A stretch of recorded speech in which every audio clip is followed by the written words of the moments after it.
அரசியல் தட நேயர் அனைவருக்கும் வணக்கம். நான் உங்கள் முரளி. வரக்கூடிய சட்டமன்ற தேர்தலில் அதிமுக எப்படியாவது தமிழ்நாட்டில் கண்டிப்பாக வெற்றி பெற்றுட வேணும்.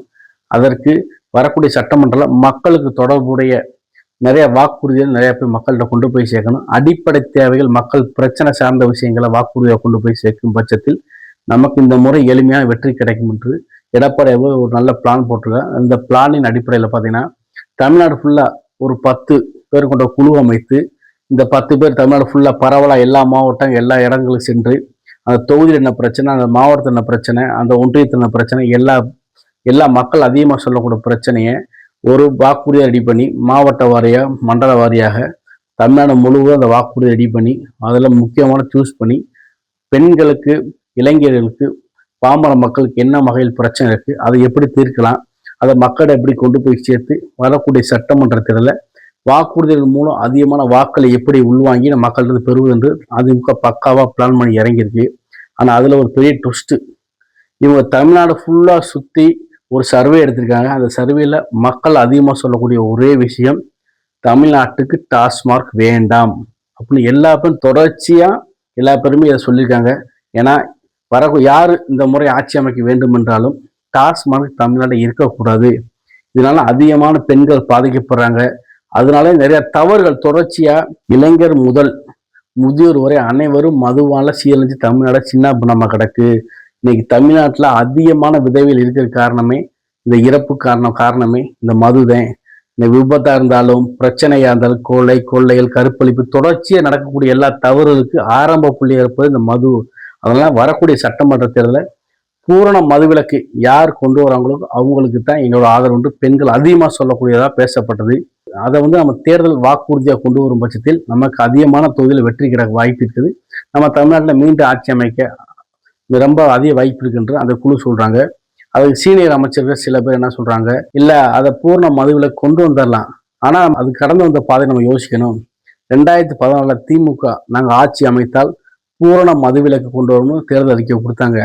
அதோட எதிர்பார்ப்பதெல்லாம் அவங்க 2014 கடுமையான என்ன சொல்றது, அவங்களால ஆட்சி அமைக்க தோல்வி சந்திச்சாங்க. அதனால 2021 மீண்டும் அந்த பூர்ண மதுவிலக்கை கொண்டு வரல, படிப்படியாக தான் குறைப்புன்ற மாதிரி கொண்டு வந்தாங்க. அதனால வரக்கூடிய சட்டமன்ற தேர்தலில் நம்ம பூர்ண மதுவிலக்குன்னு கொண்டு வந்தோம்னா நம்ம கண்டிப்பா ஜெயிக்க வாய்ப்பு இல்லை. என்ன காரணம் என்றால், இன்னைக்கு இருக்கக்கூடிய இளைஞர்கள், ஆண் வாக்காளர்கள் அதிகமா இந்த பூர்ண மதுவிலக்குன்ற வாக்குறுதியை கொண்டு வரும் பட்சத்தில் வாக்களை இளைஞர் வாக்கு, ஆண்களோட வாக்கு பூரா செதறி மாறி போய் விழுக வேண்டிய வாய்ப்பாயிரும். அதனால இதை நம்ம யோசித்து பிளான் பண்ணி பண்ணிக்கிறோம் தலைவரே. இப்போதைக்கு கொஞ்சம் அதை ஹோல்டில் வைப்போம். இதை எப்படி இந்த வாக்குறுதியை மூர்வம் சொல்ல வேணாம், தொடர்ச்சியாக நடத்த போகிறோம் சொல்ல வேணாம். அந்த வாக்குறுதியை நம்ம சொல்றதை யாருக்குமே புரியாத மாதிரி ஒரு வார்த்தைகளை போட்டு அந்த வாக்குறுதியை கொடுப்போம். மதுவிலக்கு தொடர்ச்சியாக குறைப்போம் சொல்லுவோம். இதை மூடுன்ற வார்த்தையை மட்டும் வேணாம், அதுக்கு ஏதாச்சும் மாற்று ஏற்பாடு பண்ணி யோசிப்போம். இதை பற்றி நம்ம யோசிச்சு பின்னாடி முடிவெடுத்துக்கலாம் அப்படின்னு யாரு அதிமுக தரப்புல தொடர்ச்சியாக சொல்றாங்க. எடப்பாடி பழனிசாமி அவர்கள் இப்போ என்ன செய்யணும்லாம எப்படி யோசிக்கலாம், பூர்ண மதுவிலக்கு கொண்டு வந்தால் நமக்கு சாத்தியமாகுமா, சப்போஸ் சாத்தியமான இதை என்ன பண்ணலாம்னு சில மூத்த நிர்வாகிகிட்ட கேட்குறப்ப, இதை சாத்தியப்படுத்த தொழில்துறை சார்ந்த விஷயங்களை தமிழ்நாட்டில் அதிகமாக கொண்டு வரும் பட்சத்தில் இந்த டாஸ்மாக் வருமானம் இல்லைன்னா தமிழ்நாட்டில் வேற வருமானம் கொண்டு வரக்கு என்ன வழியோ நம்ம அதை யோசிக்கணும். இப்போ குஜராத் மற்ற மாநிலங்களை போல நமக்கு அதிகமாக தொழில் சார்ந்த விஷயங்கள் தமிழ்நாட்டில் கொண்டு வரும் பட்சத்தில் வருஷம் ஆண்டுக்கு பார்த்தோன்னா 50,000 கோடி மதுவிலக்கம் மட்டும் நமக்கு தமிழ்நாடு அரசுக்கு வருமானம் வருது. இந்த 50,000 கோடியை நம்ம எப்படி ஈட்டுறது, தொழில் வளங்கள் மூலம் எப்படி தொழிற்சாலை மூலம் கொண்டு வர பிளான் பண்ணுவோம். நம்ம தேர்தல் வாக்குள்ள நம்ம சொல்றதோட பிரதமரே குஜராத்தை போல தமிழ்நாட்டை நம்ம மாற்றுறதுக்கு வழி வகுப்போம், டாஸ்மார்க்கை ஸ்டாப் பண்ணிட்டு தொழிற்சாலையை முன்னேற்றி கொண்டு போய் வழி வகுப்போம் பிரதமரை சொல்ல வச்சுட்டோம்னா நம்ம கண்டிப்பா இந்த முறை கண்டிப்பா வெற்றி பெற்றலாம். இந்த ஃபார்முலா மட்டும் ஃபாலோ பண்ணுங்கன்னு யார்கிட்ட எடப்பாடி சீனியர்ஸ் சொல்லியிருக்காங்க.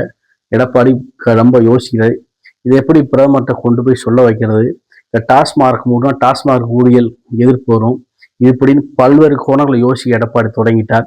இதை பத்தி நம்ம அதிமுக சில மூத்த நிர்வாகிகிட்ட போய் கேட்கும்போது, தமிழ்நாட்டில் பூரண மதுவில் கொண்டு வந்தோம்னா கள்ள மது விற்பனை ரொம்ப அதிகமாயிரும். ஏற்கனவே இந்த மது விற்பனை தனியார் காட்சி அது மாதிரி எத்தனை உயிரிழப்பு வந்திருக்கு, இது போல் நடக்கக்கூடாது. இதற்கு மாற்று ஏற்பாடு என்ன பண்ணலாம் அப்படின்னு அதிமுக தரப்பு நிறைய யோசிக்கப்படுதான். திரும்ப ஆட்சி எப்படியாவது பிடித்தாகணும்.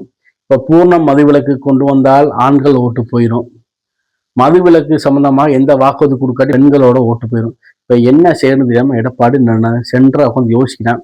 இதற்கு வழிவகுக்கக்கூடிய வகையில பேசாம வரக்கூடிய சட்டமன்ற தேர்தலில் பூரண மதுவிலக்கு அறிவிச்சிருவோம். அதுக்கு பதிலாக கள்ளுக்கடை கேரளா போல கள்ளுக்கடை போட்டுருவோம், ஒயின் ஷாப்பு எண்ணிக்கையை குறைச்சிருவோம் அப்படின்னு பிளான் பண்றதா யாரு அதிமுக வட்டங்களில் தொடர்ச்சியா பேசப்படுது. இல்லை இது சாத்தியமாகுமா? இது ஒரு நல்ல பிளான் தான். கள்ளு விற்பனை தமிழ்நாட்டில் கொண்டு வரக்கூடிய விதத்துல தென்னை மரம் வியாபாரிகளுக்கு அதே மாதிரி பனைமர வியாபாரிகளுக்கு நல்ல வாய்ப்பு உள்ளது. அவங்களும் வாழ்வாரத்தை உயர்த்தி கொள்ளலாம். இது இயற்கை சார்ந்த விஷயம். பெரிய அளவுக்கு போதை கலாச்சாரங்கள் ஒழிக்கப்படும். அதனால கள்ளுக்கடை கொண்டு வரும் பட்சத்தில் டாஸ்மாக் கடையில் எண்ணிக்கை குறைக்கலாம்னு எடப்பாடி பிளான் பண்ணியிருக்காராம். இதை எப்படி சாத்தியப்படுறதோ என்ன மாதிரி பண்ணலாம்னு இந்த குழு ரொம்ப தீவிரமா பேச்சு நடத்தினால கள்ளுக்கடை கொண்டு வந்துடலாமா இல்ல தொழிற்சாலைகள் கொண்டு வரலாமா? அதிமுக அந்த 10 பேர் கொண்ட குழு ரொம்ப தீவிரமா ஆலோசனை இருக்காங்களாம். 2026 சட்டமன்ற தேர்தல் கண்டிப்பான முறையில் நம்ம ஆட்சியை பிடிச்சே ஆகணும். நம்ம ஆட்சியை பிடித்தாதான் கட்சியும் காப்பாற்ற முடியும், ஆட்சியும் காப்பாற்ற முடியும், தமிழ்நாட்டையும் காப்பாற்ற முடியும் அப்படின்னு எடப்பாடி அவர்கள் சொல்றாராம். அதிமுகவின் வாக்குறுதிகளை மக்கள் கவரக்கூடிய வகையில் இருக்கா இல்லை மக்களை ஏமாற்றக்கூடிய வகையில் இருக்க போகிறார் என்பதை தேர்தல் வாக்குறுதி வரக்கூடிய காலங்கள் நம்ம பார்த்து தெரிந்து கொள்ளலாம். நன்றி, வணக்கம்.